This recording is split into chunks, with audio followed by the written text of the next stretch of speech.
نحمده ونصلي على رسوله الكريم أما بعد فأعوذ بالله من الشيطان الرجيم بسم الله الرحمن الرحيم إن الله لا يغفر أن يشرك به ويغفر ما دون ذلك لمن يشاء فقال النبي صلى الله عليه وسلم أكبر الكبائر الإشراك بالله وعقوق الوالدين وقتل النفس وشهادة الزور صدق الله العلي العظيم وصدق رسوله النبي الكريم আমার প্রিয় মুসলিম ভাই ও বোনেরা, আল্লাহ তাআলার দরবারে লাখ কোটি শুকরিয়া যে আল্লাহ সুবহানাহু ওয়া তাআলা আমাকে আপনাকে মুমিন মুসলমান বানিয়েছেন। আমি যে আয়াতে কারিমা তিলাওয়াত করেছি এর অর্থ হলো নিশ্চয় আল্লাহ তাআলা শিরিক ব্যতীত যাকে ইচ্ছা সব ধরনের গুনাহ আল্লাহ তাআলা মাফ করে দিতে পারেন।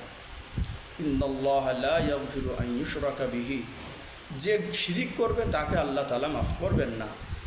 ওয়া ইয়াগফিরু মা দুনা যালিকা লিমান ইয়াশা, এবং এছাড়া আর যত গুনাহ আছে যাকে ইচ্ছা আল্লাহ তাআলা ইচ্ছা করলে মাফ করতে পারেন। তার মানে হলো যে ব্যক্তি শিরিক করে মুশরিক অবস্থায় দুনিয়া থেকে বিদায় হবে তার মৃত্যুর পরে আর ক্ষমার কোনো আশাই করা যায় না।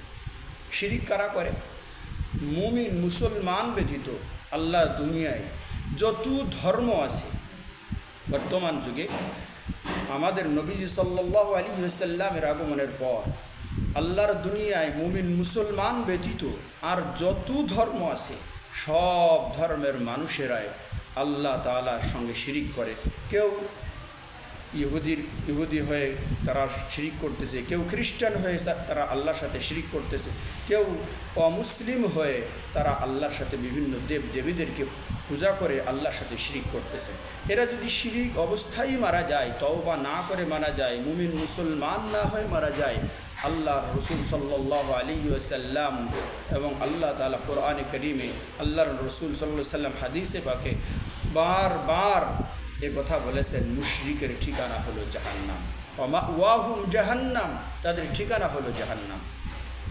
এবং তারা যত ভালো কাজই করুক না কেন, অনেক সময় মুশরিকেরাও অমুসলিমেরাও বিভিন্ন সামাজিক ভালো কাজ করে, অনেক খেদমত করে, এই সব কিছুর বদলা আল্লাহ চাইলে দুনিয়াতে কিছু দিবেন, না চাইলে না দিবেন, কিন্তু আখিরাতে তাদের এই আমলগুলোর কোনো বদলা তারা পাবে না।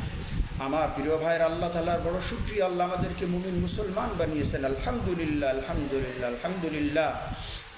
এই জন্যে আল্লাহর দরবারে লাখ কোটি শুকরিয়া। এবং এই ঈমান যেটা আল্লাহ দিয়েছেন এটাকে আরও সুন্দরভাবে আঁকড়ে ধরা, ঈমানের উপরে আরও মজবুত থাকা এবং এটাকে আমলের ফল ফুলে সাজানো, এটা আমাদের কর্তব্য। আমি যে হাদিসটা তিলাওয়াত করে পাঠ করেছি তার দ্বিতীয় অংশ হলো আল্লাহ তাআলার কাছে সবচেয়ে বড় যে কয়টা গুনাহ তার মধ্যে এক নম্বর হলো শিরিক, দ্বিতীয় নম্বর হলো হুকুকুল ওয়ালিদাইন, পিতা মাতার অবাধ্যতা করা। পিতা মাতার অনুগত হওয়া এটা সন্তানের কর্তব্য। পিতা মাতা যে হুকুম করেন সেটা পালন করা কর্তব্য, যদি সেটা গুনাহের না হয়। এবং পিতা মাতা আপনার সাথে সুন্দর আচরণ করুক অথবা দুরাচরণ করুক, যাই কিছু করুক না কেন, এমনকি যদি তারা এই যে একটু আগেই বললাম শিরিকের কথা, এই শিরিকে যদি তারা আপনাকে বাধ্যও করে, শিরিক তো করবেন না। ফালা তুতিউহুমা ওয়া সাহিবহুমা ফিদ দুনিয়া মারুফা, আল্লাহ তাআলা বলেছেন সে শিরিকের হুকুম তো মানবা না, কিন্তু দুনিয়াতে তাদের সাথে বেয়াদবিমূলক আচরণ করা যাবে না, ও সময় তাদের সাথে সুন্দর আচরণ করতে হবে। আল্লাহ তাআলা অন্য জায়গায় বলছেন যে তাদের ওয়ালা তানহারহুমা, তাদেরকে ধমক দিও না, ওয়াকুল্লাহুমা কাওলান কারীমা, তাদের সাথে সম্মানসূচক কথা বলো। বিশেষ করে মানুষ যখন বৃদ্ধ হয়ে যায় তখন তাদের রাগ বেড়ে যায়, লোভ বেড়ে যায়, হিংসা বেড়ে যায়, বিভিন্ন বকবকানি কথাবার্তা বেশি বলতে থাকে, বেশি বকতে থাকে। আল্লাহ তাআলা কিন্তু 15 নম্বর পারায় এই সময়ে বিশেষভাবে তাদের সাথে সুন্দর আচরণের বিশেষ নির্দেশ দিয়েছেন।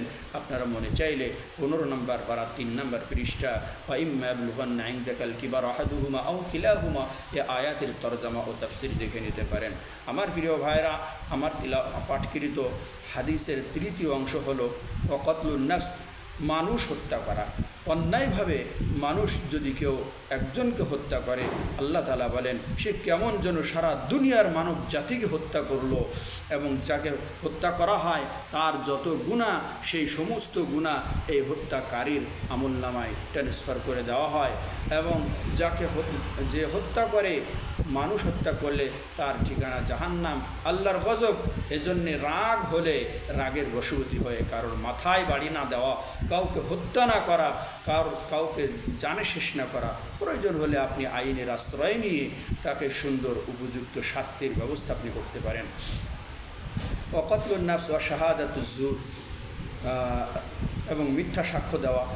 অন্য আর এক বর্ণনে আছে ইয়ামিনুল গামুস, মিথ্যা কসম খাওয়া। মিথ্যা কসম খাওয়াও গুনাহে কবিরা। তো যে পাঁচটা গুনাহের কথা আলোচনা হলো, এই পাঁচটা গুনাহসহ সব ধরনের গুনাহ থেকে আল্লাহ তাআলা আমাদের সকলকে হেফাজত করেন। আল্লাহ বলনেওয়ালা সুন্নেওয়ালা সকলকে আল্লাহ তাআলা সব ধরনের গুনাহ থেকে হেফাজত করেন। আল্লাহর খাঁটি বান্দা হয়ে আল্লাহর ইবাদত বন্দেগী করে গোলামি করে দুনিয়া থেকে আমাদের সকলকে যাওয়ার তৌফিক দান করেন। আমিন।